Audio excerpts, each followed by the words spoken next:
और सरकार कांग्रेस पार्टी की बनेगी और चौधरी भूपेंद्र सिंह हुड्डा तीसरी बार प्रदेश के मुख्यमंत्री बनेंगे। दीपेंद्र जी के प्रति जो युवाओं की, बुजुर्गों की, महिलाओं की सोच है ना, वो ऐसे राजनीति में मैंने किसी आदमी के प्रति नहीं देखी। अगर मेरे को मेंबर ऑफ पार्लियामेंट का चुनाव लड़ाया गया तो एक बात मैं इस सोनीपत लोकसभा क्षेत्र के जनता को जरूर कहना चाहूंगा, भाई भारतीय जनता पार्टी तो ब्रजभूषण का इलाज होया नहीं, पर जो पहलवाना के इलाज ये करे हैं उन्होंने, ये अशोक पहलवान जब मेंबर ऑफ पार्लियामेंट बनकर जाएगा तो पहले डागोडा ब्रजभूषण के नाड़ बटेकने का काम करूंगा।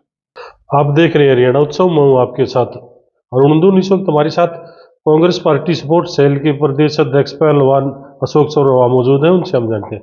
सोरा साहब, जो आपके राष्ट्रीय नेता राहुल गांधी, उन्होंने यात्रा शुरू करी है, न्याय यात्रा, तो क्या देखो, एक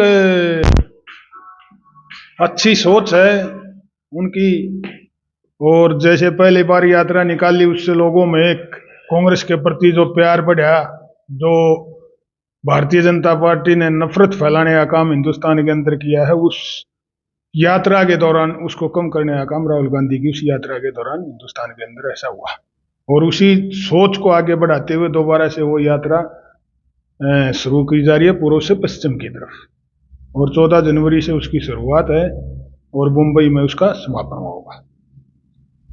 यात्रा जो राहुल गांधी जो यात्रा निकाल रहे हैं, जनता भी अच्छी खासी आवे है, उत्साह भी हो है, पर वो चुनाव में और रिजल्ट में उसका वो असर नहीं देखने को मिल रहा।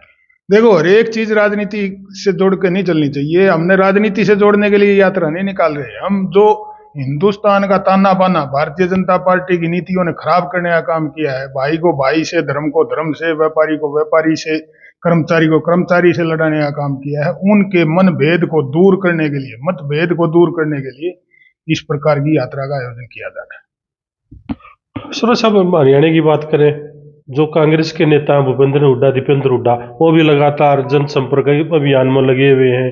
अभी सिरसा में रैली थी, आज सोनीपत में भी आ रहे हैं, आगे विरोधी हल्के में भी रैली है। तो आपको देख नहीं रहे क्या हरियाणा के अंदर हम सरकार बनाने जा रहे हैं?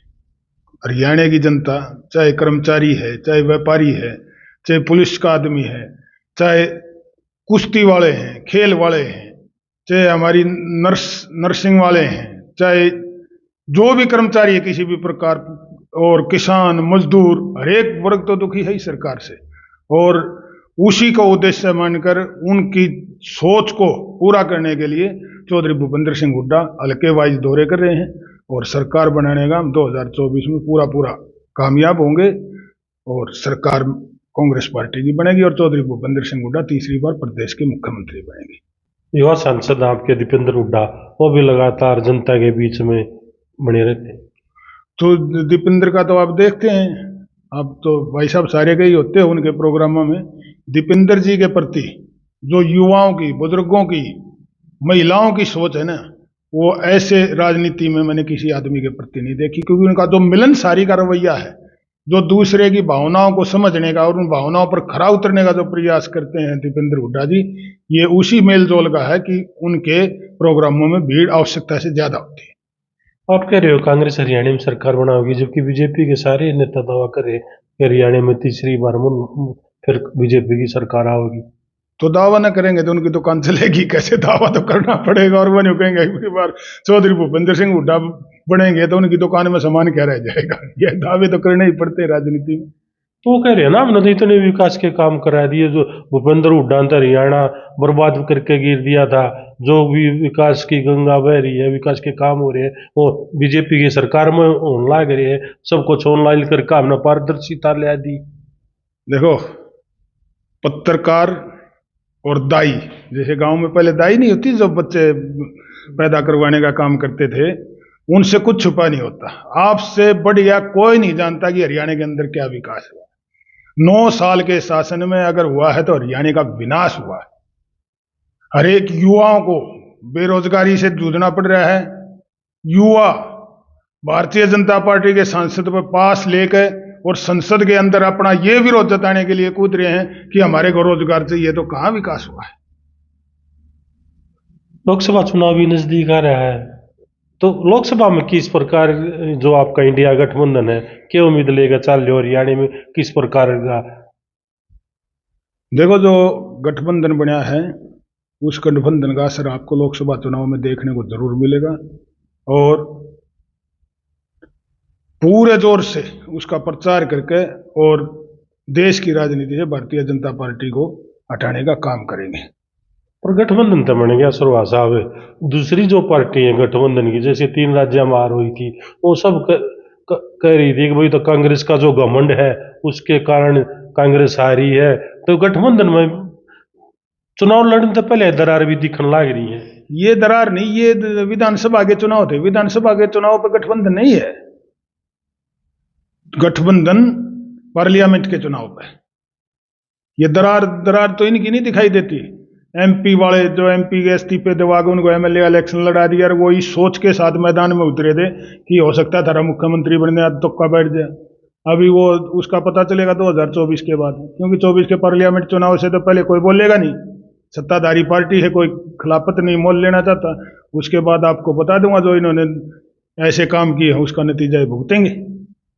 अपने कई लोकसभा के लिए तो गठबंधन है, पर विधानसभा चुनाव अलग अलग लड़ेंगी सही पार्टी, तो ये फिर नुआ आरोप प्रत्यारोप एक दूसरे पर सहयोगी पार्टी लाओगी तो जनता तो फिर असमंजस की स्थिति में हो जाएगी, कैसे विश्वास करेगी जनता?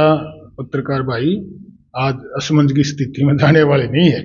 आज राजनीति है ना, गांव की उस चौखट से चलती है जहां आदमी बैठ के गपशप मारने का काम करते हैं। उनकी समझ में सारी बातें आती हैं, उनको अच्छी तरह पता है कि विधानसभा में कौन ताकतवर है और पार्लियामेंट में कौन ताकतवर है। वो अपना फैसला अपने मन से, अपने कर्म से और तराजू में तोल के लेंगे। कौन सरकार अच्छा काम कर सकती है, कौन गलत काम कर सकती है, सभी जनता को पता है।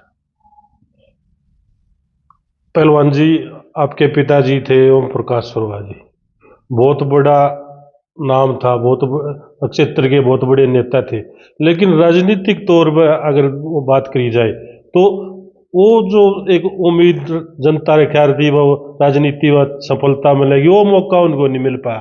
तो ये क्योंकि चुनाव नजदीक है, नाम बहुत बड़ा था सुरवा साहब का, ये पहलवान अशोक सुरवा राजनीति कर रहे हैं, उनकी उसको आगे बढ़ा रही है। तो 2024 को ले गए पहलवान अशोक सुरवा की किस प्रकार की तैयारी चल रही है? देखो, आपने मेरे पिताजी का जिक्र किया। मेरे पिताजी राजनीतिक आदमी कम और सामाजिक आदमी बहुत ज्यादा थे। उन्होंने राजनीति कभी एमएलए एमपी बनने की तो उन्होंने ना जरूरत मानी ना कभी कोशिश की। 84 में चौधरी राजेंद्र मलिक आए थे मेरे पिताजी के पास कि आप चौधरी देवीलाल का साथ छोड़ दो, मैं आपको मेंबर ऑफ पार्लियामेंट का टिकट दिलवा के लाता हूं और आपको एमपी बनवाने का काम करूंगा। मेरे पिताजी ने मना कर दिया। भाई साहब सुनो, मैं सामाजिक आदमी हूं, मैं देवीलाल परिवार से दिल से जुड़ा हुआ आदमी हूं, मैं उनको नहीं छोड़ सकता, चाहे आप मेरे को प्रधानमंत्री बनाओ। और तब चौधरी राजेंद्र मलिक ने धर्मपाल मलिक को एमपी बनवाने का काम किया था। अगर मेरे पिताजी की राजनीतिक सोच होती तो हम 84 में एमपी होते सोनीपत से। और 91 और 96 के 2 आजाद इलेक्शन लड़ने पड़े, वो भी इस बात से लड़ने पड़े कि चौधरी ओम प्रकाश चौटाला जो चौधरी देवीलाल के सपुत्र थे, वो अहंकार में चूर थे।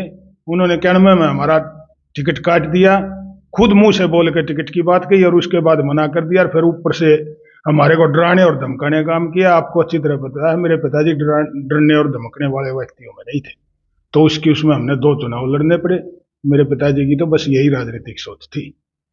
तो पहलवान जी, आप लंबे समय से भी कांग्रेस पार्टी के साथ जुड़े, हर नेता का कार्यकर्ता का एक सपना हुआ है जनता की सेवा करे, तो पार्टी मौका दे हुआ है किसी प्रकार का, तो पहलवान अशोक सुरवा की किस प्रकार की तैयारी, क्योंकि चुनावी वर्ष भी है।